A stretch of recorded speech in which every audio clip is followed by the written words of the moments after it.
normally it's great. I'd like to call the meeting to order. Do we have roll call, please? Sure. Director James Ferryman, Present. Assistant Secretary Arlene Schaefer, Here. Secretary Robert Wooten, Here. and Vice President Arthur Perry, Here. and President Michael Schaefer is excused from this meeting. Okay, thank you. Public comments.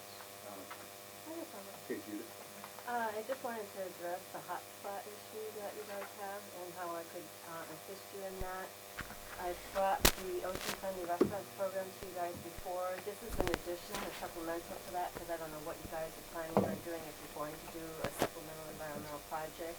I've asked to be placed on the agenda to present it, and unfortunately haven't been able to do that yet. I just presented it to the Clean Water Environment Association. They had their pre-treatment pollution prevention conference last week in Riverside, and they were really excited, the wastewater treatment industry folks, about how it's going to help. But in addition, I would like to work with the district as a consultant to help you with your hot spots. I have the experience, and I can go out and work with the restaurants that you have 30 or so and do an audit of what their existing practices are. It would be an enhancement to your existing fog control program that I would just go out and see what they're doing and look at it from another viewpoint with my background and everything.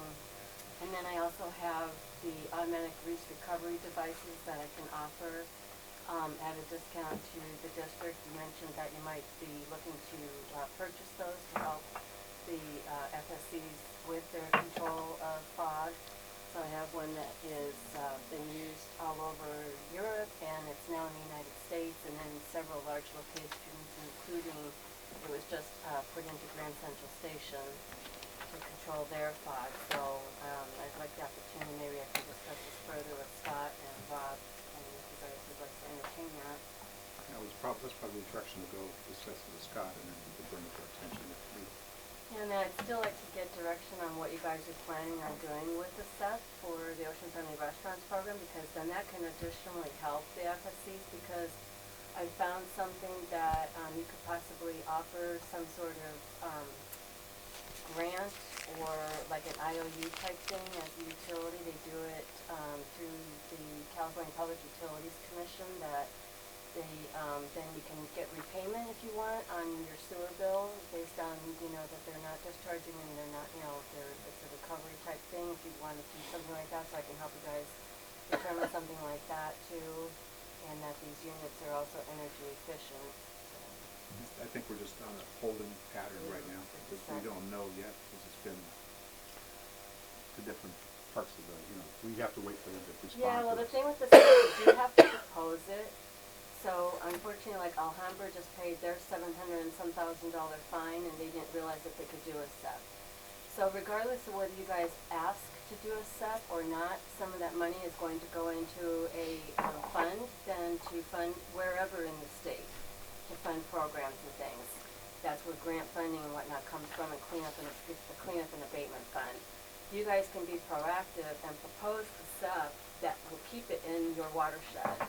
And so then that also shows the regional board and the state board that you're being proactive and that you're doing additional things, and that, you know, you came to them with this program to work with it in your area. Yeah, we know about the sets, but Bob, Mr. Director. Well, Scott, I think we should put it on the next study session.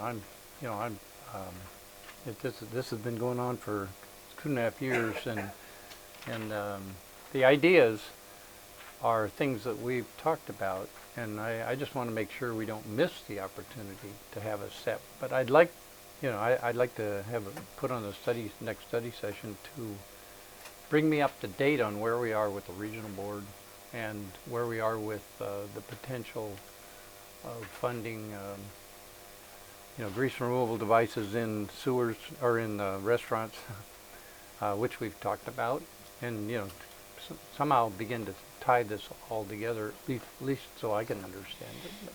Yes, District Council will have an update to you at your board meeting on the 24th, the meeting in closed session. So we'll have an update on that. We did we did notify the Santa Ana Regional Water Quality Control Board we do want to do a SEP, so they are aware of that. So we're up to date on that.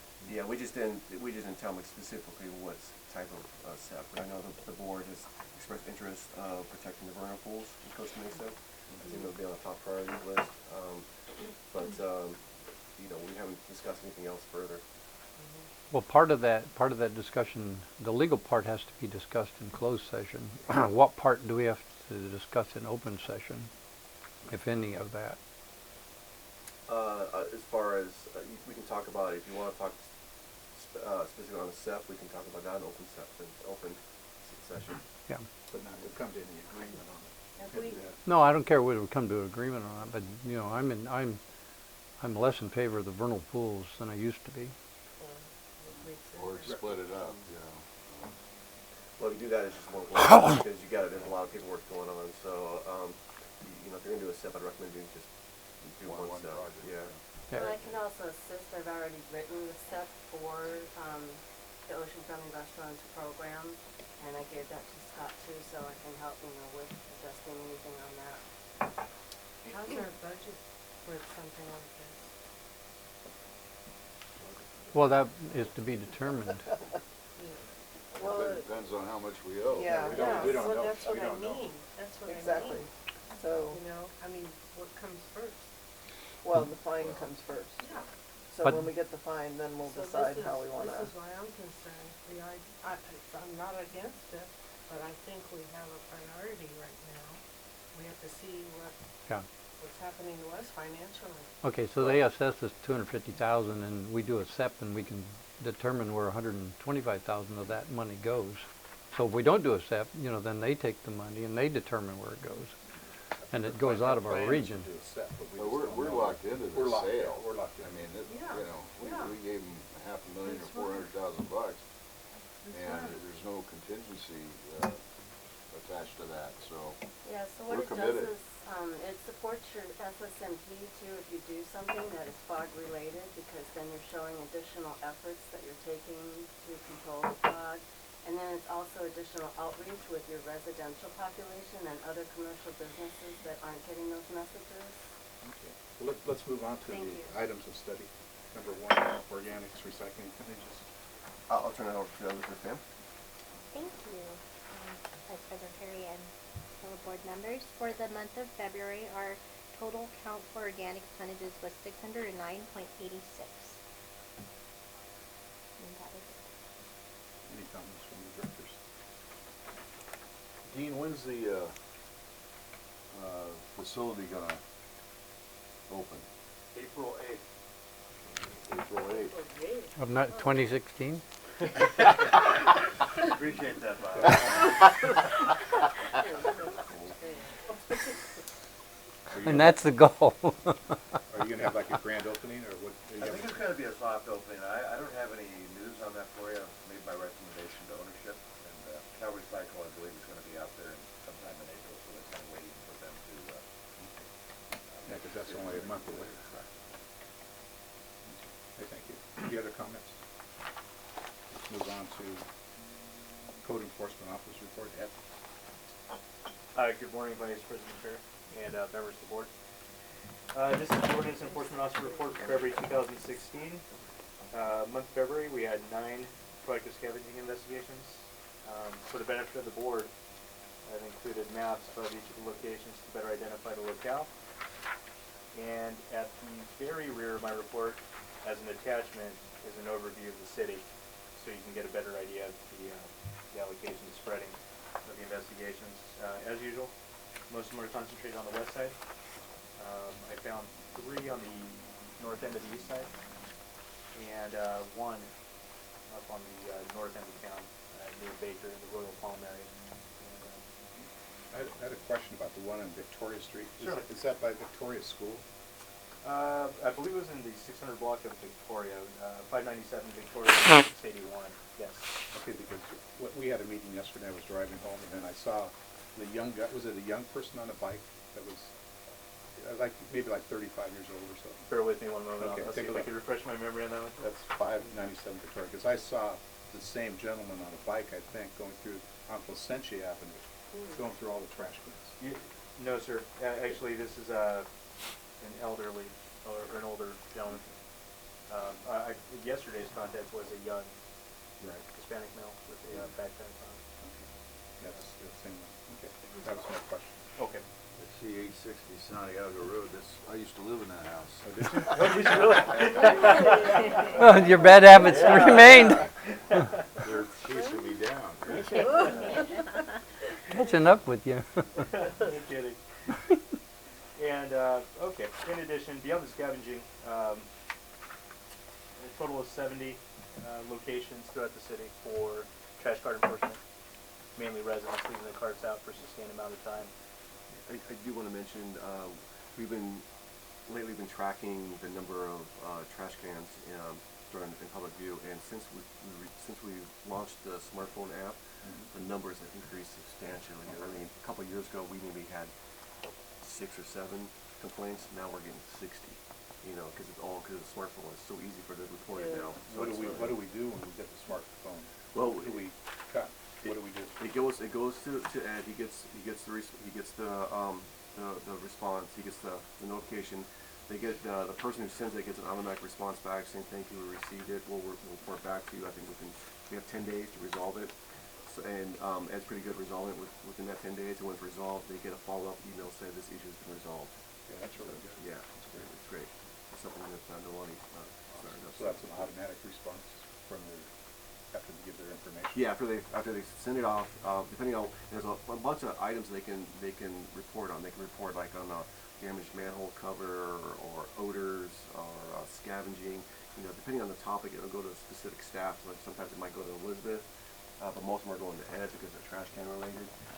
So once they send it, then they get an automatic response saying thank you, we received your response. You'll get a response from us within 10 days, like that. And then once the item's closed, then they get that response and it's resolved. You know, let me interrupt for a second. We also won the collection system of the year, and Director was in attendance.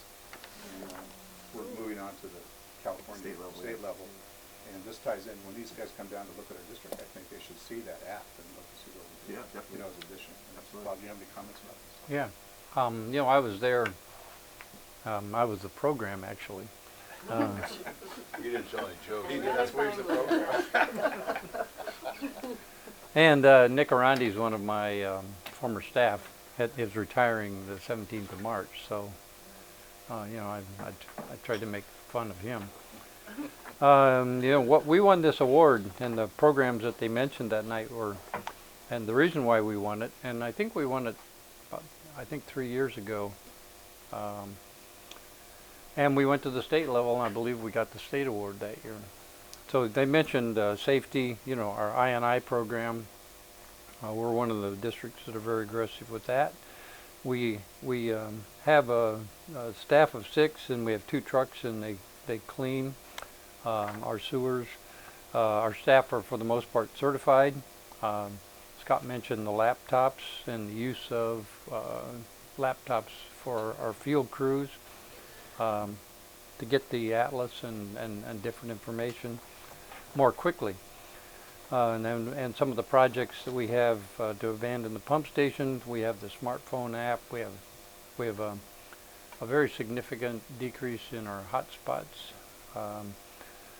We have the sewer slayer, and we're very active in CWA. So those are the kinds of things, the reasons why we were recognized and got the small collection system. No, actually it was,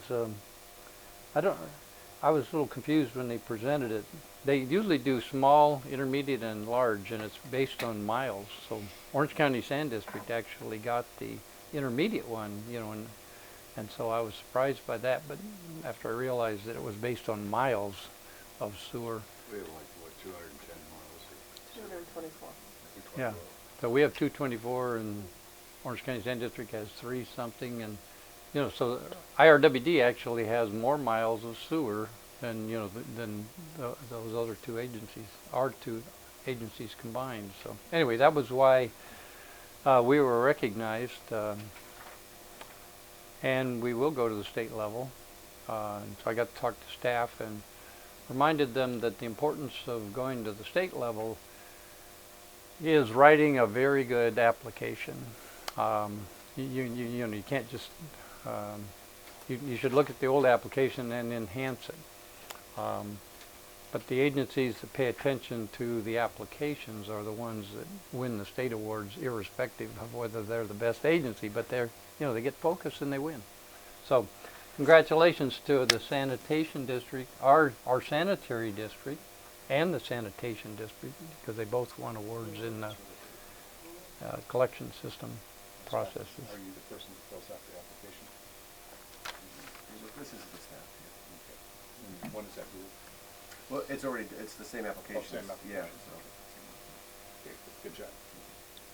Okay, let's move down to number 3. Ed, anything else to add? Nothing else. Okay, thank you. Number 3, cleaning automated refuse organic carts. Thank you, Mr. Vice President. This was a request by the board to bring this item on the agenda. Basically, we have several options for the board to consider. There might be concerns with residents that, now that we have the organic recycling program, a lot of food waste or residue will stick to the inside the container, so there's concerns how to clean that out. A couple options for the public to consider. One, which is demonstrated on our organics recycling how-to video, is that residents can just simply use a hose and wash it out and place on the front lawn or in the backyard and wash it out. That way the water goes down the underground water table, not into the gutter. But because we're in a drought, there might be concerns. People might be reluctant to use that method because of our drought. So another option is simply have CNR replace the cans. If residents believe their cans are too filthy and they want to replace with a new one, CNR will pick it up at no cost. The other option is, as you'll see in the staff report, there are several private vendors out there that will come to the resident's home to clean the carts, but it's just the inside of the carts, and obviously there's a fee. And as you see, those fees ranges anywhere from $25 to $45 a month. It can range over $100 on the annual program. So there's several options. Staff's recommendation is that if residents really want a clean cart, just switch it out with CNR, and they'll come in and switch it out at no cost. I think that's the simplest way of doing it. How often can they do that? Well, I guess they can do it how often? You have a comment? Once in a lifetime. Have you used this So same you type don't of program let in them do other it every cities? month, Yeah, that's for sure. we don't have anything in the franchise agreement with Costa Mesa Cemetery District, but typically, if somebody has a real gross cart, we will switch it out at no charge, but no more than once a year. Okay. There's always a couple residents that may take advantage of the program, and but it's not very often. And Scott and I were talking about this before the meeting, but it's kind of funny with automated trash cans.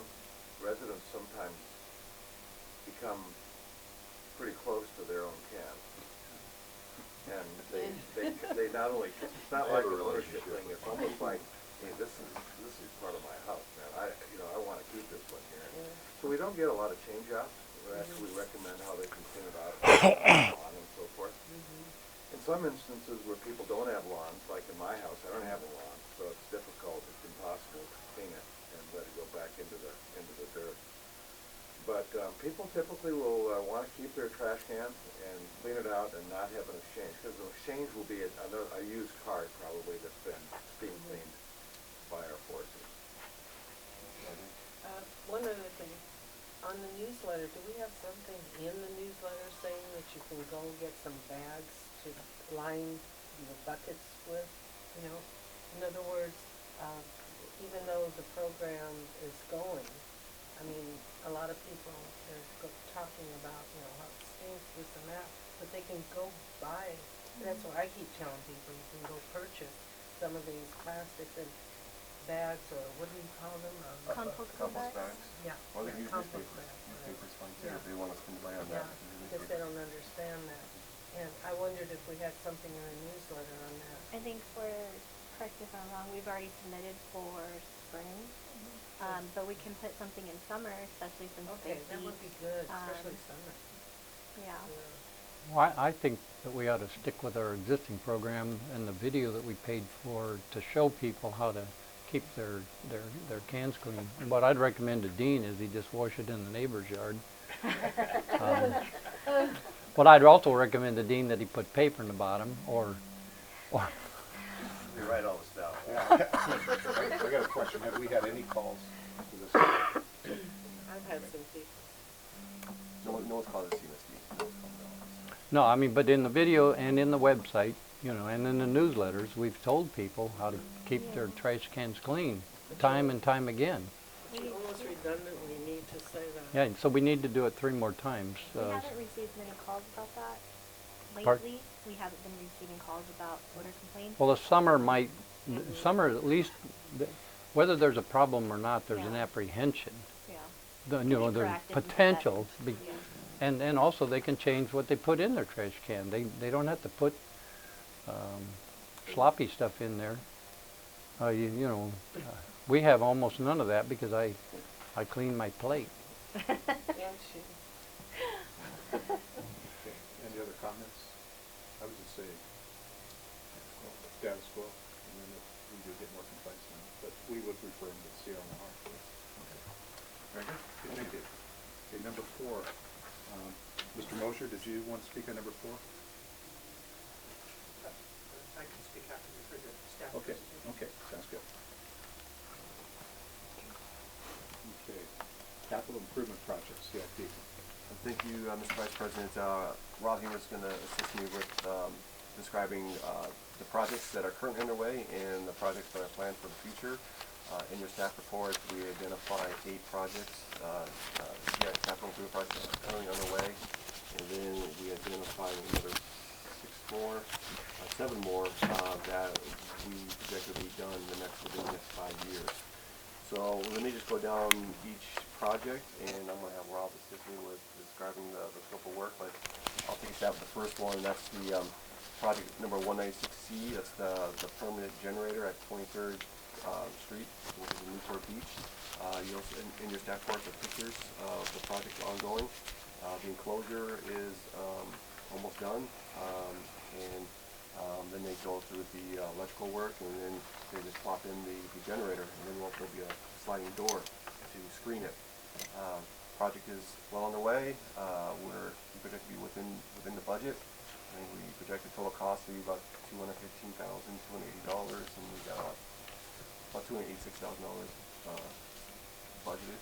So there's plenty of money in that project. Rob, anything to add on that? It's going along very well, and as Scott mentioned, it's in budget, and we have a good contractor out there, so it's moving right along. Will this be done before the end of the budget? Yes. As a matter of fact, So it'll fall off next year. probably, with the exception of Project 101, Yeah. and recently added Project Southwest Plaza Pump Station, Force Main, all of these in the first section will be done by the end of this year. So 1 through 6 will be done by 6/30/16. So we have 3 projects being recommended for award on this forthcoming agenda. So 7 and 8 will be the only ones left, and we added 7 because we have enough money left after we open bids for the Harbor Force Main, which is number 200B. We originally had four force mains in that project. So I can run down the projects real quickly. Scott started off 196C. If you have any questions, just jump in. Number 200B is Harbor Force Main, and you have behind Mr. Vice President Once you stand up and so. a chart that we, it's actually a copy of place in the plans that we looked at before. And what we're going to be doing is horizontal drilling. Since we had this as our first pass, we actually moved the drilling bit from where it's shown here. This is Harbor and Wilson. We moved it further back towards the pump station, and we're going to drill from here to here. So there will be small excavations to pothole, or dig a hole, uncover the top of the utility, and survey the elevation to make sure we're not going to run into it. That's standard construction practice. But other than those little potholes, there won't be any excavation except for the receiving pit here and the drilling pit here. So what'll happen is they will, are we gonna watch the video? Yeah, I do have a video where you can show exactly how that works. It's quite impressive. The drill is it's quite enormous. It's a big drill, and I'm curious. It's going to probably create a lot of noise. When you think, Rob, it's pretty loud. Well, drilling is not the loudest thing in the world, but as written in the staff report, the city has asked us to do some of the work at night, since this is residential over here. Yeah. So if we're gonna be jackhammering and breaking pavement, that would be done during the day. Probably do the drilling at night. So what'll happen is the drilling head will drill, and this, we can watch the video after I say this. The drilling head will drill all the way to here and come out of the ground by itself. And then what we will do is, when it comes back, we're going to pull the pipe back with it. And the pipe will be fusion bonded together. So the segments of pipe will be laid out on the ground, and it'll be as long as from here to here. So it'll be from here to about here. So we're going to have to close this driveway right here. But that pipe will be laid out on the ground, and then it will be pulled back through into that alignment that the drilling has created. And that's similar to when we did pipe bursting. In pipe bursting, when the head was chomping away underground, the pipe went with it. So up on Bristol Street, we had 700 feet of pipe all fused together, laying in the street, and it got pulled in. This way we'll have 1,200 feet of pipe that will be pulled in on the way back. So we are having the contractor, because this is such a busy intersection, that's why we moved this back to here. The contractor will be not only providing his traffic control plans, but we've required of him to provide full or large-scale detour plans for the city, so that we can detour traffic around this intersection, because there's no way to not create a problem working anywhere in this intersection. Right. Yeah? I have a question. I assume this, that we've already talked to the city and the water district, if they had any projects that they could, get into this when we're opening this. That's a very good point. We've talked to the city a number of times about this project, and it doesn't really, there would be really no benefit to the water district for us during that project. But Just to know. yes, we are going, once we get a schedule together, we're going to be doing a lot of notifications. And as you can imagine, this is right in the middle, and it's just the heart of the city, is this intersection. So it's unfortunate that we have to do it this way, but this is actually the least disturbance that we can possibly do, and get the pipe in short order and get the project done. The existing force main is this black line right here. It goes all the way to this manhole, and it has another leg that goes up this way. It was this way originally back in the 50s, and then in the 80s we put it this way and built a big sewer down here so it could all get through Fairview. How long does this project take once you start it? The project will go fast. The drilling head will go right in, and within like 24 hours we could have the pipe installed. But we're faced with working hours, so what we're probably going to do is the day that we're putting the pipe in, we're probably going to start somewhere between 6 7 and 9 p.m. after work and hope to be done by 6 a.m. the next morning. So that it's a one-shot deal.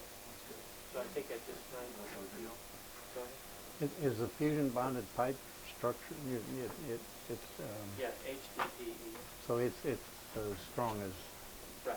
it's strong enough. Anyway, and have you done the soils? Have you done enough soils to know, that We have talked to the city about the soils out there. We are also requiring, because drilling determines a lot on soils.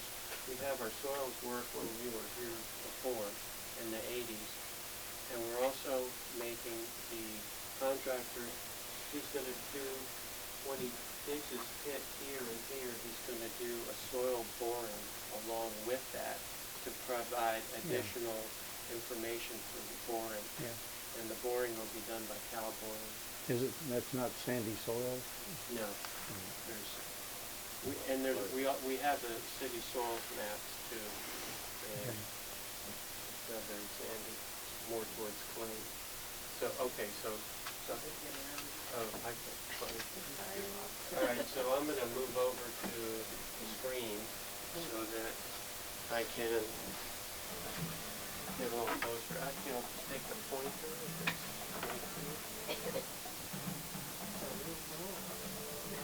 Horizontal directional drilling is an economical and environment-friendly method for the installation of pipelines underneath rivers, roads, railway tracks, buildings, and other obstacles. With this method, you can install sewer, fresh water, gas, oil, and telecommunication pipelines without trenching. The installation of a pipeline by means of the HDD technology is conducted in 3 steps. In the first step, a pilot bore is made from the entry to the exit point. During the pilot bore, a bentonite suspension is pumped on the levels of the drill head, where it then hydraulically removes the cuttings from the borehole. The steerable drill string, consisting of drill rods screwed together, is guided along the rated drill path with a drill head with a location system behind it. The bentonite suspends the cuttings and transfers it back along the annular space between the drill rods and the borehole to the surface at the entry point. It's amazing There is can pumped make to a this go recycler. Following up and cycle, down, the weekend around. bentonite fluid is brought back can into the drill guide cycle. it The locating system remotely. shows when the drill head has left its predefined drill path. In this case, the drill head will be redirected back on course.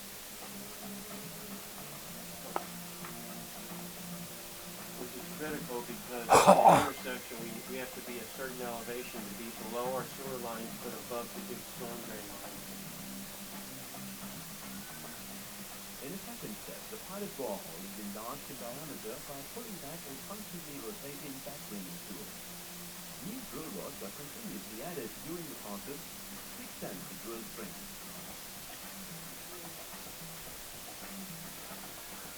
So that thing's gonna make a big enough hole to put the All pipe in. backrimming tools are equipped with nozzles and cutters inserts in order to hydraulically and mechanically remove the immediately surrounding soil. So that's where your pipeline is going. Due to the geology, a mixture consisting of water, bentonite, and other additives, such as polymers, is used to remove the drill cuttings and to stabilize the borehole, while also reducing the friction force.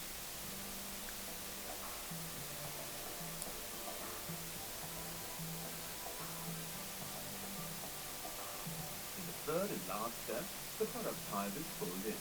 During the pulling process, a swivel between the back reamer and the ensuing product pipe is installed in order to prevent the rotation of the product pipe. So here comes, this will be our Rent the important borehole information. without exceeding its maximum bending radius. Therefore, the front part of the pipe will be adjusted to the exit They angle call of it the the product borehole pipe. by lifting it before it goes into the borehole. Afterwards, the drill string is pulled back rod by rod until the product pipe appears at the exit hole.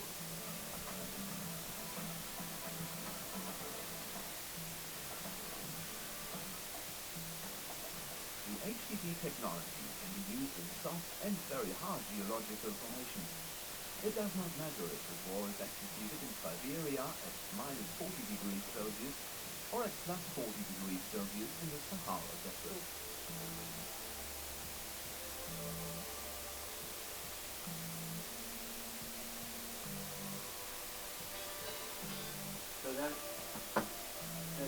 direction of the drill head is really what's phenomenal here, and the advancement that you can actually drill down and then change direction as it goes, so you can create the profile that you need to avoid interfering utilities, and that's particularly important for our project as opposed to this project. They just need to get under the river or maybe a highway.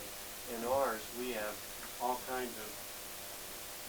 big giant storm drains below, and we have sewer and the world above, gas, electrical, telephone, cable TV, fiber optic, all up here, and we need to be right in the middle. So, Technology is something else. yes, it is. So, that was a very good video, and that's exactly what will be happening. And it looks a lot, like I said, like the pipe bursting that we did on Bristol Street. So that's how we plan on installing the force main for the harbor station.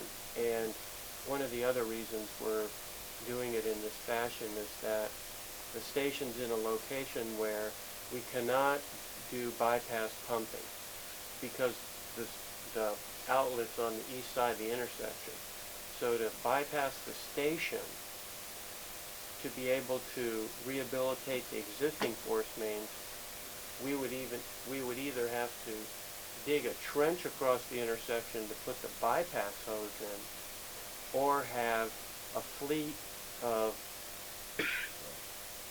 10 to 15 5,000 gallon pumper trucks during the day out there, which is that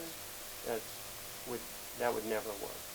So this way we'll build the whole thing in the dry, meaning that force main will not be in service until everything's ready, and then at both ends, in the middle of the night, we tie it all in. And it gets tied in a couple hours, it becomes live, and that's the project. So we're very fortunate that we have our number one contractor, GCI Construction, as the low bidder. We're extremely fortunate. So that is those two projects. So that's 196C and 200B. Number 3 is our Eldon Pump Station piping and valve replacement project. This is our largest station, most dynamic. It pumps from the intersection of Eldon and Mesa. It pumps in the bridge of Mesa Drive overcrossing over the freeway. It goes from the Eldon station at Mesa Drive. It goes Mesa towards the freeway, in the Mesa Drive bridge, then down south along the freeway till it gets to Fair Drive, and then it goes under Fair Drive, and then along Fair Drive to the entrance to the fairgrounds is where the force main exits. And that, our Eldon station has 23rd Station, Santa Ana Station, and Irvine Station all pumping to it, plus the gravity area that flows to it. So at least almost half the east side goes through this pump station. So we have to be on top of it at all times. And we're trying to replace the piping, the oldest piping and valves that need to be replaced. And along with that, we're replacing some of the valves inside the station that need replacing because the station is so dynamic that parts need to be replaced, and preventative maintenance says you get there before you have a problem. So that is how we're going to address that station. So we're very fortunate that GCI is the low bidder on that too, because GCI put in the Godwin backup pump for us there. That was the one where we had to move the golf course fence 9 inches and went through quite a bit to do that. And it's also the one where GCI put a liner inside the Irvine force main all the way from Irvine to Eldon. So they're they and one other contractor would have been the right contractor for the job. So fortunately, GCI won't be doing that job as well. Rob, when you say to replace the 40-year-old piping, does that mean slip lining or, and how much, how long of a stretch? We're actually going to, it's not a lot of piping, it's selected segments, mainly around the valves, and we're actually going to replace it. So we already have, we have one more valve to install to where we can actually bypass the stations easily. And that'll be the first valve that's installed. And then our bypass will be able to pump all the flows, and then we can just shut down all the normal piping and take it apart, put in new valves, the piping before and after it, and the valves inside the station and all. So it's really a replacement rather than a line. It's more of a piping around a pump station project than it is a force main rehabilitation project.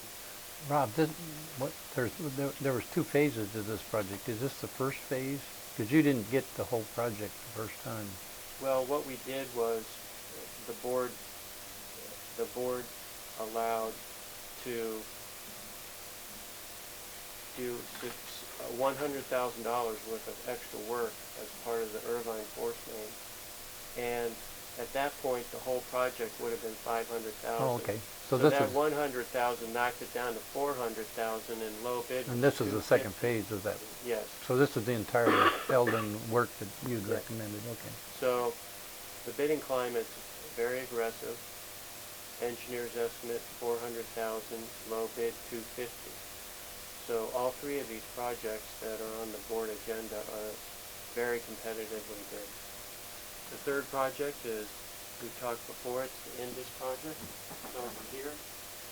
Since we last talked, we finalized the permit with the Orange County Flood Control District.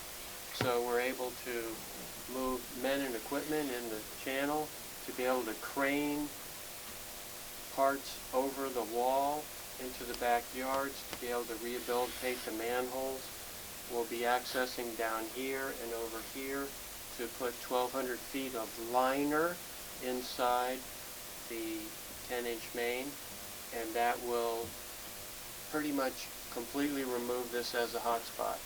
You'll have new pipe inside the existing pipe. We're putting a highly specialized liner in the manholes. It's called multiplex, and it's a structural liner and a complete one-piece liner that will prevent roots from coming through the walls, and it'll have new composite bolt-down covers. So we're turning this into the best sewer line we can be to avoid needed maintenance. So once we're done,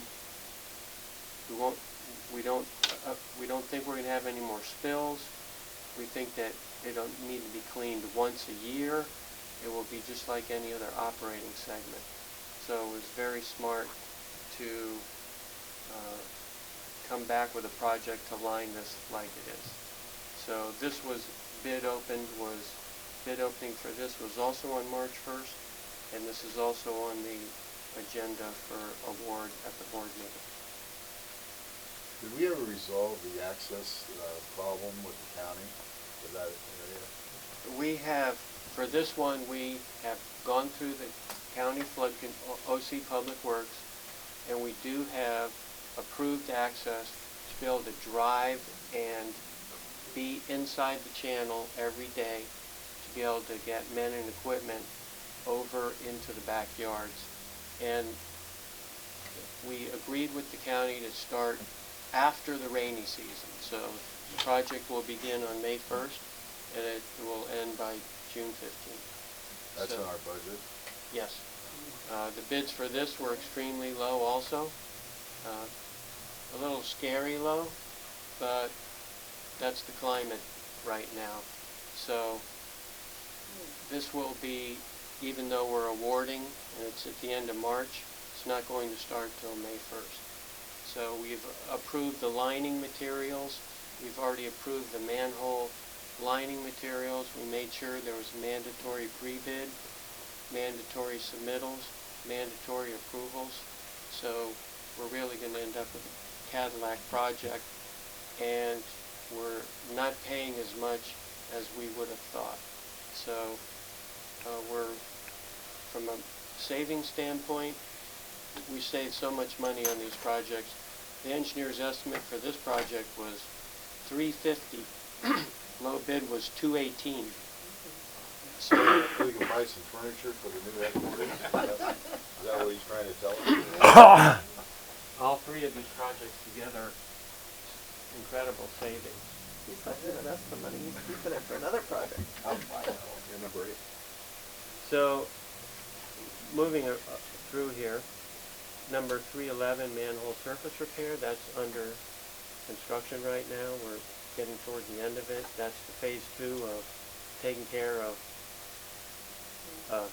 surface areas that are becoming deteriorated and dangerous conditions for manhole covers. So this is phase 2 of that. That's going along real well. Project 6, we decided not to spend $1 million to abandon the station, and we've already completed this project and put in new bases and pumps, and it's operating much better.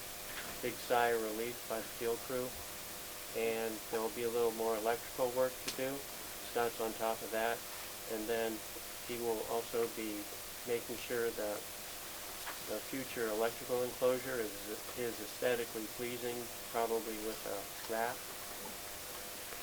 Then number 7, this was originally part of 200. We broke 200 from 4 force mains in one project to individual force mains. Just too many things at one time. So we've already done 200A, 200B, this is 200C. We have some challenges out of Southfield Plaza. The pipe in one direction is, we never saw plans for it. It was handed to us, and then they built a big storm drain out there. Years later we had a problem, so we're not even sure what it looks like underground. So slip lining it would be a challenge, but it might be possible. So we looked at going in the other direction, and we're not sure we have the capacity in the other direction in the gravity downstream area. So we're still, actually, when we get these 3 projects under control, we're going to start looking back at the design of this and come to a conclusion about which way to go. Then number 8, we're all aware of Westside Pumping Station abandonment and the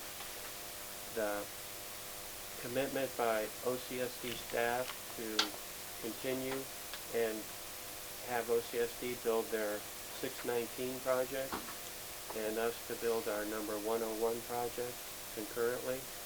So that does appear to be moving forward again. The status is OCSD's met with our staff. They have also met with the environmentalists that we have seen, and their next move was to meet with Newport Beach and get their signature on the 3-party agreement, then have OCSD sign the agreement, and then everybody would proceed again. There's no issues with Newport Beach, or is there? The only issue is they said to OCSD, why don't you just abandon our station for us? Which is kind of petty, but it's typical of Newport Beach asking for something for nothing. And OCSD doesn't really want to do that, so that's kind of, let's call it friendly arm wrestling. The pump station is literally here, and the abandonment manhole for them is here. So it's like, if you fell over, it's right next to each other. But to abandon a pump station, you have to disassemble, do all this and that. So I don't know why Newport Beach even asking for that. Takes care of their headache. So we shall see. Then the following capital improvement projects, Victoria Force Main, that's the 4th of the ABCD. what we did was, my office, when we started with Project 200, we had 4 force mains. We got all of them designed to 90%. We built the Mendoza one right away, all new force main for that. And then B, C, and D, we're taking them one at a time because they need to be by themselves, just like the harbor. Can you imagine trying to have a contractor do harbor and 3 others all at the same time? There's too much going on. So it was a good idea to budget them together, and we did a lot of the design, but when you get down to nitty-gritty, they just need focus by themselves. So Victoria will be the 4th of the 4, after South Coast Plaza's C, and Victoria will be D. Then Scott is anticipating item 2 here will be the results of our televising that we have started, our 2-year televising. Starts in 2016 and will finish in 2017. So he's anticipating a possible $1 million needed for potential grade 5s, those being changes from the grade 4s that we saw in 2006 to 2009. We will know when the results of the TV are done. And these other projects, these are Force Main, Eldon Force Main, Iowa Force Main 21st, are all take care of the sleeping giants, which is very prudent to be preventative maintenance. Get to them before they get to you. Because once you have a spill on a force main, you have limited ability to shut down the pump station, limited ability to capture the spill, and it's a real mess. So always good to replace them before they knock on your door. So that's why Scott went right to the force main, and that's all prudent thinking. Then lastly, brick manholes. No one's ever done a study of brick manholes. We have probably 2,000 brick manholes, and we know that unreinforced brick buildings are a real risk in seismic events. So our brick manholes that are underground, very good question. We look back on all the earthquake write-ups that happened at Loma Linda, Prieto, all of that, and nobody looked at the manholes. So we are ready to entertain a proposal from one of our structural engineers, the same one who did the study of our pump stations, and he's going to be providing a proposal to do a structural analysis of an underground brick manhole to see what would happen during earth movement. And worst case scenario would be that we pretty much take this structural liner that we're putting in the Indus manholes and use that as a way to beef up the strength of the brick manholes. But bricks are not falling out. They're not turning into dust because they're so old.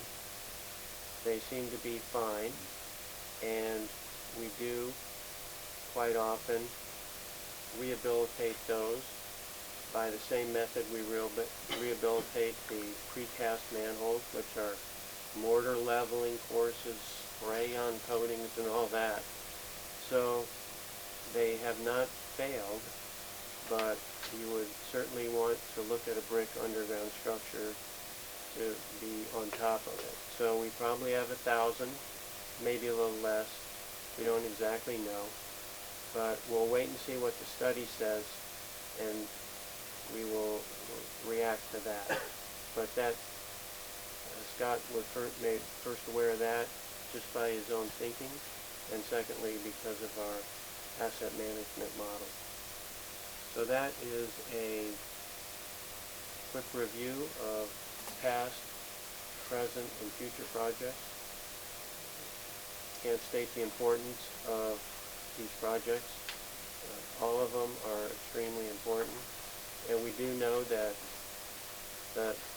7 million that we need for the abandonment project, that pretty much represents $7 million of projects we would not have to do if we don't, if we don't do 101. That 7 million represents projects that we might have to do. So things wear out over time, and we have to stay on top of them. Well, Rob, I think it's a good job. The Project 101, I went back and looked at the paperwork, and I think during the budget time, that estimate was 5.9 million, and then Avamore got dropped from that, so it's down to 5 million. How did it get back up to 7 million? Well, it may have gone down to 5 million, but by the time I was done with it, it was 8 million.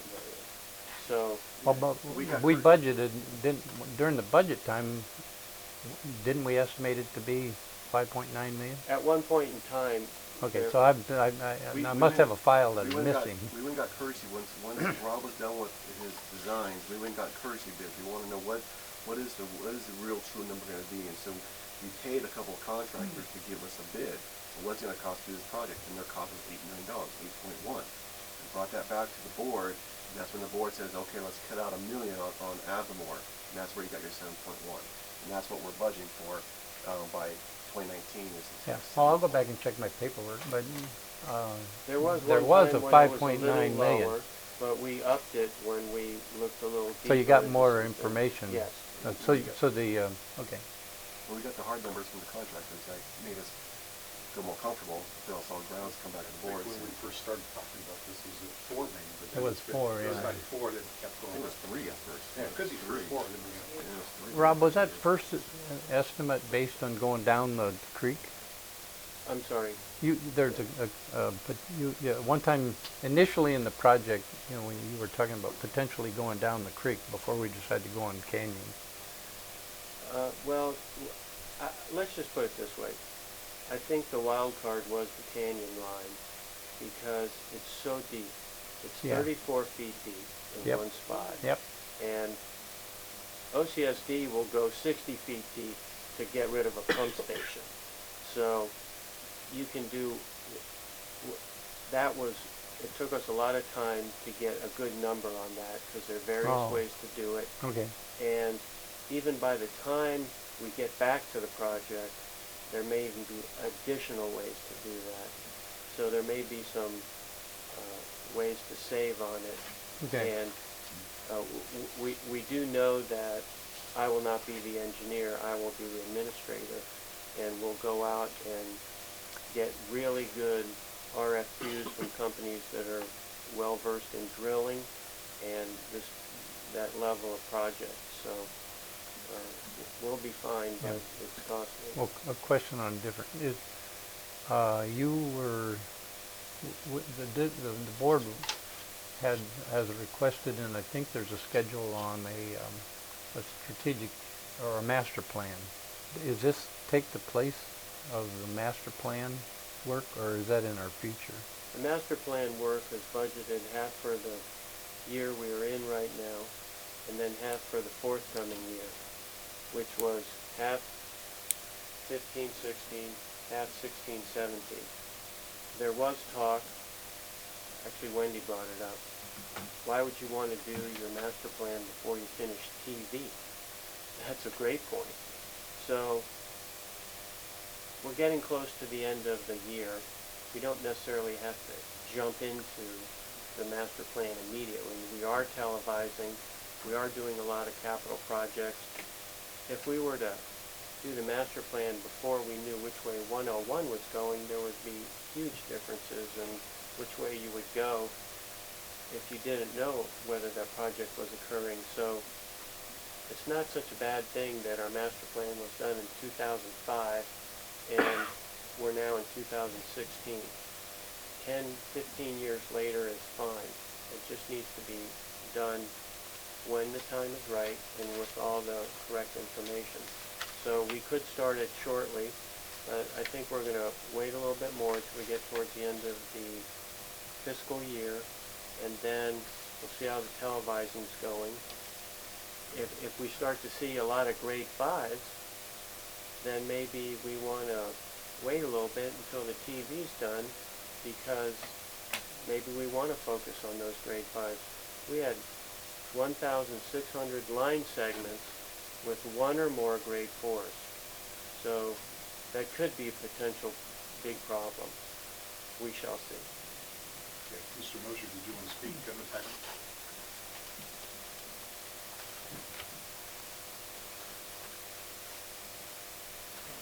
Thank you, Vice President Perry and members of the board. My name is Mr. Moser.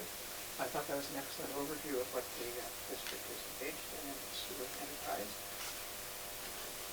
Regarding item number 2, which was the drilling under Harbor Boulevard, I appreciated from the video that this company has the technology to direct the drill wherever they want it to go. I was a little curious and didn't totally understand how they're able to verify or know where the drill is without seeing it, so that we are assured that it's not going to be penetrated into this infrastructure as to avoid 5 inches. So without seeing it, I would wonder how they know. Trust but verify. What I really wanted to comment on, though, is number 1, which was the construction of the 23rd Street pump station. And as a resident of that area, I went by there the other day by chance, and I'm not seeing the construction. I was very surprised to see it. For those of you not familiar with it, the location of the pump station is right here at the end of 23rd Street, which is on the border of the Upper Bay Nature Reserve, which was in what is part of the state's coastal zone. That's the colored area here is the coastal zone. And the appearance of that site before the construction is like this. It's kind of an undeveloped hillside. And there was some talk originally of putting the generator underground, and I understood the district was negotiating with Public Works in Newport Beach to have it kind of tastefully blend in with the hillside, so it would not technically be totally underground, but it would be pretty unobtrusive. And then I went by the other day, and I saw this being built. Perhaps I'm not appreciating what it's going to look like, but at the moment it has the appearance of kind of a center block trash enclosure that you might see in the back of a strip mall, sort of then plopped down into this somewhat environmentally sensitive area. And the reason for my surprise, as you probably know, it's probably true in Costa Mesa also, when construction is taking place in the public right-of-way, it is reviewed by the Public Works Department in the relevant city, and that process typically has no public input to it. So aside from it being on the obscure agendas of the district here, the residents probably were not aware that this project was coming up. And so I wanted to inquire if there's not been, it's a little late to be complaining. Maybe I don't understand what it's going to look like when it's finished. It is a very big and obtrusive structure being built there, dwarfing the pump station that it's a backup generator for. And I am curious if the district approached the Coastal Commission as to the need for a coastal development permit for this. A little late to be saying that, but process number 1 would have had notices posted there so that people who lived across the street would know that something was coming up. And number 2, it's a good public process because the Coastal Commission staff might have offered some suggestions for how to soften the impact of this, or perhaps ensure that this was the minimal size necessary for what it is. So I don't know if the district went through that process or not. Generally, public construction is not exempt from the need for coastal development permitting and public noticing. And then second, perhaps the public could have some assurance that this actually is the minimal size structure to provide backup power for the station. To me, I was amazed at how big it turned out to be. That is my comment. Let me start out. This has been going on for 5 years now. We first approached this to the board back in 2011. Mr. Mosher, you can thank your city government for that enclosure, because it's all because on their request, that specific enclosure, that specific material. We've been going through the planning process with the city of Newport Beach for at least 3 years, and it's been pulling teeth on that with them. And quite frankly, we're just amazed that we've gotten this far. There's going to be a nice decorative roof, I think, on there. The way it looks like now, it does look unsightly, but we have a nice actual enclosure door. It's going to be, that specifically was requested by the city. This is all within what the city requested us. As far as coast permits, they never told us that we had to require a permit. We went through all the permitting process. I'm sure they would have told us that if we had a permit. But this is based on what the city's told us to do. So, if I may add a few things that was well said. One of the things about generators is that it's standing policy. You need 3 feet clear on all sides because if you're going to get it sound attenuated, it has to have doors on it. You can get a stripped down model. It'd be like not having a hood on your car. But we got the quietest one we could, and the doors require 3 feet to open. So you have to have 3 feet clear behind and in front and on the sides. And in addition to that, the city was all over us to prove the size of the generator we needed and the clearances. So we obtained those from our electrical engineer, and we passed those on to the city, and they accepted those. They weren't happy about it. I would like to say, Mr. Mosier, the city gave us requirements that were one set of rules, and 50 feet up the street from our station is a little block wall enclosure for a traffic signal box, which everything they told us we had to do, they did not make them do. So it does appear there are a couple sets of rules out there. However, we actually moved the generator so that there isn't 3 feet of clear in the front. It's so close to the front that you have to roll up the door to be able to get opening.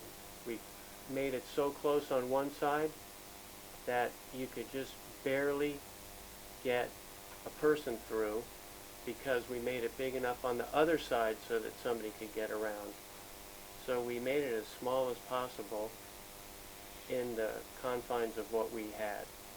And if it had been underground, that would have been that enclosure would have been the size of the excavation we needed underground, and you can imagine how much that would have cost. So under CEQA, it's actually a Class 1 minor alteration. It's just simply providing backup power. And because of the proximity of the back bay, we needed a permanently localized backup source of power, because we get power out on this station all the time. So we did do as much as possible to make it as small as possible, and we went through plan check at City of Newport Beach. They did issue us a permit. It did go through Public Works. They had a zillion chances to look at it, and we complied with what they asked for. You are correct in saying that it's in the middle of construction, and it also happens to be in the middle of construction when the property owner there removed all his vegetation. So not only did all the vegetation from behind the station get removed, we actually didn't remove any vegetation.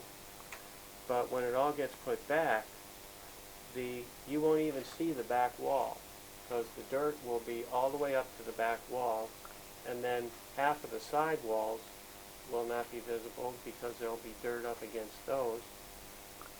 And we made the enclosure so small that we can't even get the generator out the front door. We are building a removable roof that can be picked up by a crane so that we can get the generator out. The roll-up door, there would be no way to get the generator out through the door. So it's certainly as small as possible. And we would be happy to paint that block any color you would like. We did comply with the city, and we are having a green door. It will be evergreen. If you would like to propose a color, we have no problem with evergreen or whatever color you'd like us to have it. But that's the minimum size, and we do plan on painting the block if requested. And also those two areas on the sides where you can see the block, we plan on placing some landscape there. So other than the fact that it needs security, so it needs, we could have put it there with this sidewalls and left it open, but it was the city that asked us to put a roof on it and a front on it. We do have a generator out on Canyon Drive, sits right out in the open. And our one at Back Bay, it's just back in an area, it's wide open. So we wouldn't have put it in a four-sided with roof enclosure had we not been required to by the city. So that forced us to put big wide sidewalls. Otherwise the sidewall, instead of being like this, it would have gone down with the slope. So all you would have seen, and this would have been covered by dirt, so you wouldn't have seen any block. So we did the best we could under the circumstances. But we will do everything we can to make it look aesthetically pleasing after the construction's complete. I do think that it would help if we use an earth tone on the paint on that thing. I mean, I understand that vegetation will go up and hide a lot of that, and the roof and so forth, but you gotta tone that white down, because it looks like something in a bowl of milk. Environmental. Stucco and stuff. Yeah. You don't block walls. Yeah. Like frosted milk. But yeah, make it as attractive as you can. It's rather large. But I can see where that, if the vegetation got brought up here, it's gonna hide a lot of. Yeah, and the property owner is going to put his vegetation back in too. He demoed his entire all his vegetation because he's going in for a permit to build his own retaining walls and new pool and all that kind of thing. It was just sold. Any other comments, Mr. Mosher? Yeah, I just like to reiterate the negotiation with Public Works is a non-public process. I would not be the appropriate one to ask about the color. I don't live next to it. There are people who live right across the street from us that they would probably have a more important opinion than mine. But as to the requirement for coastal development permits, when the district is doing work in the coastal zone, just as the city of Newport Beach is very unreliable as to what their own rules are for their public works installations, they're a very unreliable source of information as to whether coastal permits are needed or not. And they do a lot of their own work without requesting them, even though they are required. So they would not be it would be good for the district at some time to communicate with the Coastal Commission to understand what the rules are for building structures in the coastal zone, independently of whatever the city may say. There are exceptions, I believe, for utilities and exceptions for maintenance work, but there also are requirements that apply to public agencies. I would not be an accurate source of information, but I suspect this probably should have had a permit and have the public notices that it was coming up. Thank you, Mr. Mosher. Thank you. Any other comments? Let's move to number 5, future study session items. One that I wonder about is being the fair's coming close. What's our intake on Arlington? Do we have to do anything before, or are we knowledgeable what's going on? Because I've heard something's going to happen There's a there. marathon too coming up. You're talking about the bioswale? Jim told us about. Yeah. It's I'm talking about the bioswale in Arlington. I'm not familiar with that. Well, Bioswale. we're going, Scott is in the process of contacting the fairgrounds to have a big II meeting. Yeah, I wondered if we could have it on our study session in April. You talking about the bioswale? The project Yeah, that the city's yeah, working on? Yeah, just an update. Okay. Or do you think, mean, What's the just- concern with us? I mean, I know we have a sewer line by there, but and they Yeah. know that, so Yeah. it's just, we're not really involved in that project at all. okay. We have a sewer nearby, and the fairgrounds has their own sewer right next to it. So I guess the reason why I'm curious is because I live near there. Right. And all the residents all say, look what's happening, your sanitary and I wanna be able to say, you know, hey, we're not part of it, or we are. Yeah, no, It's we're not- it's not a nothing, project. there's nothing to do with it. Director Schaefer, normally in work like this, the fairgrounds would hire a consultant. And the consultant would do a certain level of their plans, like plot all the utilities. And then they would send us something that says, here, take a look, make sure we have all your utilities. We have not been contacted for anything yet. So I don't believe we've seen conceptual plans or location or anything like that. If we had, it would be easy to react to it, but we haven't seen anything. So, I'm just gonna step off for a moment. Can you continue with the items? I'll be right back. Okay. Let's see. Anyone else did- have an item? Well, I have one, but the City District Liaison Committee, the engineer gave an update on that. I think it's just a controlled weeds in a ditch, but I don't know how big. and let a little infiltration go. Yeah, and so what the vegetation does is it soaks up some of the toxic stuff or things. I don't know how big the project will be, but anyway, what I'd like, Rob, you gave us an I&I update on ingress, from what the big storms cause. Does staff have the individual pump station, peak flow increase during that? You use the 5-station average, but Well, during the January 6th and January 7th storm, we calculated those pumping time increases. for all the stations, Right. and staff has that?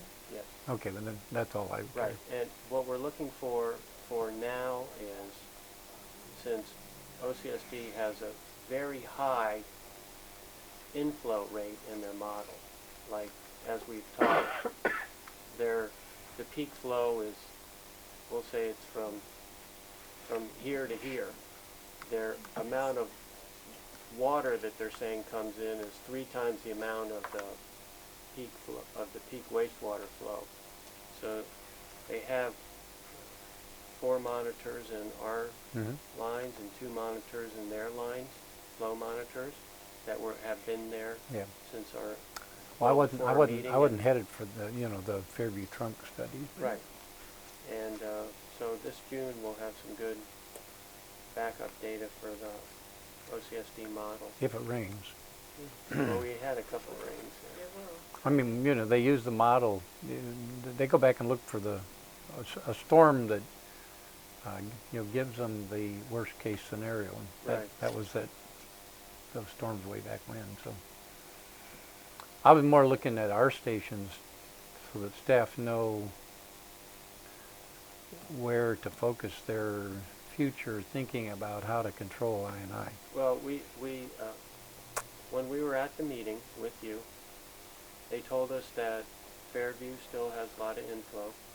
So The majority of the water in. right. So Scott has already had the crew plug and seal all the manhole covers. So we're going to be rediscussing how the water got in, and we were going to go back and may have to be boots on the ground now to find some of these. To do the alternative ways To find out how the water's getting in there. Yeah. No, I was more interested in the individual stations, just so staff is knowing what the peak flows at the individual stations. Has that changed the focus of the ion, the plugging and sealing and whatnot? No. I mean, was it significant I'm sorry. Was the inflow significant? to any one station? There's always inflow, and for Mendoza it went down after all the plugging and sealing we did, which was great. Okay. We would like to make it go down further, so we have to do some more study on that one. And we have almost half the manholes plugged in the district, so we're I think very you're doing active in I think you're doing a program. good job. Are there any other items? I have one just for a future date, because we have just finished our ad hoc committee on all of it. And Scott was typing up and making suggestions, so that may take the whole study session, so he's gonna let us know when he wants to do that. And because we'd have probably to sit down with all the different handbooks, so you guys are reviewing all our recommendations and deletions and additions. So, Are you talking about a special meeting? no, or it could be a whatever, study session, so this will be a future one, because I'm not sure we're ready for one next month. We could or do not. a study session, but then we might wind up doing a special meeting because it's so long. I mean, there's so much that's changed over all these years. But I think we can go through it rapidly unless you have additional items that you want to Yeah. consider. So that's I think, CR&R is gonna open in, what, beginning of April? Yeah, the eighth. You know, we ought to consider making some kind of presentation or something. presentation or have, you know, tours of it lined up. Maybe not right away, but, you know, at some Right after. point. That's a good idea. For the But community involved. we need to toot our own horn Yeah, and 'cause we wanted and to draw some attention. Yeah, we're waiting for them to start, so we probably want to do that maybe as early as May. Yeah, so it's coming up here next Maybe that month. should be on the study session, just an update on Yeah. what we're gonna do. Another item that I'd like to have considered is a chart of trash fees over the years, and with the idea that since we're probably at 2006 trash fees, that we put something in the newsletter to begin to inform the residents, of potential future trash fee increases and how much they might be, but to give them some perspective that when we lowered it from 1995 to 19 to 18, that's 2006 trash fees. So but I'd like to see a little chart of that so that we can begin to use it to educate the public that one, the history of it and how low our trash fees are now, and and potentially what the future, if staff knows what the future needs are. I know that changes day by day. Good question. Will the SEP issue be addressed at the next study session or for Director Newton's request? And Scott, he's going to work on that. That's what the board wants. You want to do that next one? Well, I don't know if we want to do it yet, Yeah. because we should wait till we get, once we finalize I it, do. I would probably I think we wait. should see where we're at. And that'd be my recommendation. Well, I What do think, you guys well, from my perspective, to figure out where we're at as board members, we need some update. That's why I requested it. Well, it's the board fine. Here are two, you have two no's, one yes. And what do you think? Should we wait until we get it, whatever, once we finalize it, because that could take us months. Yeah. All I want to do is make sure we don't miss it. And I think the issue that maybe should be on the study session is which step are we going to choose? That might be something that we should take a look at. If in fact staff now has in mind that we're going to do the vernal pools, and I know we discussed that, but this is an opportunity that's come along, since the vernal pools idea. I've never been big on the vernal pools myself. Neither have I. But, and I certainly would be open to other direction to go. But we don't have any information, basically. Kind of all I want is a perspective and a timeline, a guesstimate of when all this is going to come to fruition. It's been 2.5 years since the spill. Well, if I could make a presentation on how the nexus is met, because the regional board and the state board and the EPA do have a requirement that has to meet a certain nexus to what happened. And the Ocean Friendly Restaurants Program does have a direct nexus to FOG and education and outreach too. So I can show at least, how that. I don't think we're quite ready for that yet, because we're probably months away. But I mean, if you're going to look at, comparing SEPs, that's what I'm suggesting, to show what this could propose as a SEP. That was what Bob said. Pardon? Well, Bob just wants to get some direction where we're headed at as a board. I'm not quite, it might be too premature, I'm not sure. What do you think?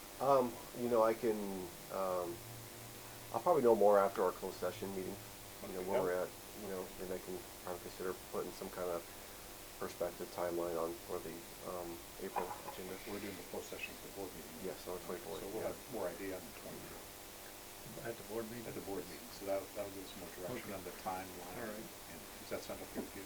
Yeah. And then, at that time, we can say, let's put that on the study session. You know, one other thing, and this is not a particularly involved thing, but we now have a track record of, 6 months that the organics has been in place.